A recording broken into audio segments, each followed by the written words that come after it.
কলকাতার বুকের ভেতরে এক ব্যস্ত শহর। ট্রাফিকের হর্ন, গাড়ির লাইন, মানুষের ভিড় আর চেঁচামেচি, সব মিলে এক অদ্ভুত বিশৃঙ্খলা। শহরের বুক ফুঁড়ে দাঁড়িয়ে থাকা উঁচু উঁচু বিল্ডিংগুলো যেন আকাশ ছুঁতে চাইছে। কিন্তু এই কোলাহলের মাঝেই আছে এক বিস্তৃত জায়গা, এক পুরনো পার্ক। দিনে এখানে অল্প কিছু মানুষ আসে, কেউ হাঁটে, কেউ গাছতলায় বসে।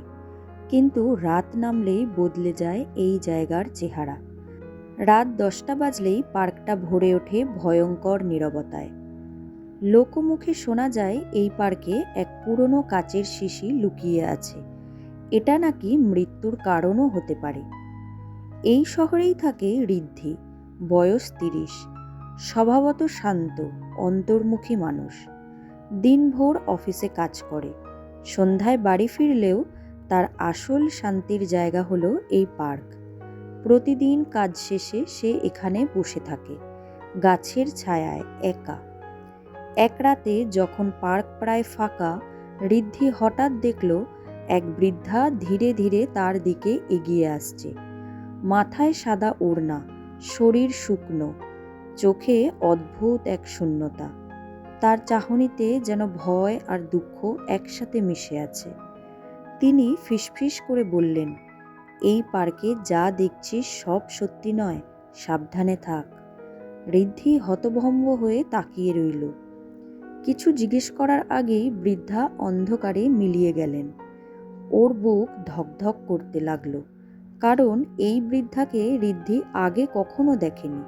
অথচ একই বৃদ্ধাকে সে কয়েক মাস আগে স্বপ্নে দেখেছিল। পরদিন সকালে কৌতূহলী হয়ে ঋদ্ধি আবার এলো পার্কে। চারপাশ ঘুরে দেখতে দেখতে এক কোণে ঝোপে চকচকে কিছু চোখে পড়ল। মাটি খুঁড়তেই বেরিয়ে এলো এক ছোট্ট কাচের শিশি, ভেতরে লালচে রঙের তরল, ঢাকনায় মরচে ধরা, কিন্তু শক্ত করে আটকানো। শিশিটা হাতে নেওয়ার মুহূর্তেই ঋদ্ধির শরীর কেঁপে উঠল। মাথার ভেতরে ভেসে এলো অদ্ভুত কণ্ঠস্বর, আমাকে খোল, আমি তোর অপেক্ষায় আছি। ঋদ্ধি ঘাবড়ে গেল। শিশিটা কি সত্যিই কথা বলল, নাকি তার কল্পনা? সেদিন রাতে ঘুমই এলো না ঋদ্ধির। ল্যাপটপ খুলে চার্জ দিল। কলকাতা, পুরনো পার্ক, শিশি, মৃত্যু কাহিনী। ইন্টারনেটে অবিশ্বাস্য তথ্য চোখে পড়ল। 50 বছর আগে এই পার্কের পাশেই এক কলেজ পড়ুয়া মেয়ের অদ্ভুত মৃত্যু হয়েছিল। লোককথা বলে তার প্রেমিক তাকে প্রতারণা করে মেরে ফেলে। মৃত্যুর আগে মেয়েটি প্রতিজ্ঞা করেছিল তার আত্মা এক শিশির ভেতরে বন্দি থাকবে। যতক্ষণ না প্রতারকের রক্ত সেই শিশিকে ছোঁয়ে, ততক্ষণ মুক্তি পাবে না। ঋদ্ধির বুক কেঁপে উঠল। সে কি তবে সেই অভিশপ্ত শিশি খুঁজে পেয়েছে? পরদিন রাতে আবার পার্কে গেল। হঠাৎ চারপাশে বাতাস থেমে গেল। অদ্ভুত ঠান্ডা নেমে এলো। ঝোপের ভেতর থেকে ভেসে এলো এক মেয়ের কান্নার শব্দ। ফিকে আলোয় আবছা দেখা গেল। সাদা পোশাক পরা এক তরুণী দাঁড়িয়ে আছে, চোখে রক্তের ছাপ, ঠোঁট ফ্যাকাশে। সে কাপা গলায় বলল, আমি বন্দি, আমাকে বের করে দাও। শুধু শিশি খুললেই আমি মুক্তি পাব। ঋদ্ধির বুক কেঁপে ওঠে। তখনই বৃদ্ধার সতর্কবাণী মনে পড়ে যায়, সব কিছু সত্যি নয়, সাবধান।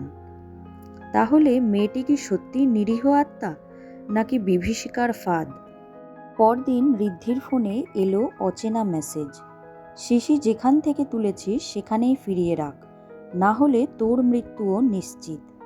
কে পাঠালো এই বার্তা? ঋদ্ধির চারপাশ খুঁজল, কাউকে পেল না। অফিস থেকে ফেরার পথে এক কালো গাড়ি তার পিছু নিল।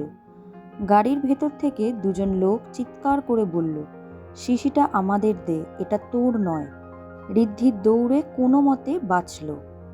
এখন সে বুঝল, এ রহস্য শুধু আত্মার নয়, মানুষও এর সাথে জড়িত। এক রাতে ঋদ্ধি পার্কের মাঝখানে দাঁড়িয়ে শিশিটা হাতে নিল। চারপাশ অন্ধকারে ঢেকে গেল। আবার ভেসে এলো মেয়েটির কণ্ঠস্বর, খুলে দাও, আমি মুক্তি চাই। একই সঙ্গে শোনা গেল বৃদ্ধার গলা, খুললে তোর সব শেষ। ঋদ্ধি দ্বিধায় পড়ে গেল, একদিকে সহানুভূতি, অন্যদিকে ভয়। হঠাৎ আকাশে বাজ পড়ল, শিশিটা কাঁপতে শুরু করলো। ঠিক সেই মুহূর্তে শিশি থেকে এক ফোঁটা লাল তরল মাটিতে পড়ল। পুরো পার্ক কেঁপে উঠল। ঋদ্ধির চোখের সামনে ভেসে উঠল রক্তাক্ত মেয়েটির দেহ। সে ফিসফিস করে বলল, আমার প্রতিশোধ শেষ হয়নি, এবার তোর পালা। ঋদ্ধি আতঙ্কে চিৎকার করে উঠল। পরদিন সকালে লোকেরা পার্কে গিয়ে দেখে মাটিতে পড়ে আছে সেই ভাঙা শিশি, কিন্তু ঋদ্ধির কোনো খোঁজ নেই। লোকেরা আজও বলে রাত নামলেই পার্কে এক যুবকের চিৎকার শোনা যায়। হয়তো ঋদ্ধিও সেই অভিশপ্ত শিশির ফাঁদে বন্দী হয়ে গেছে।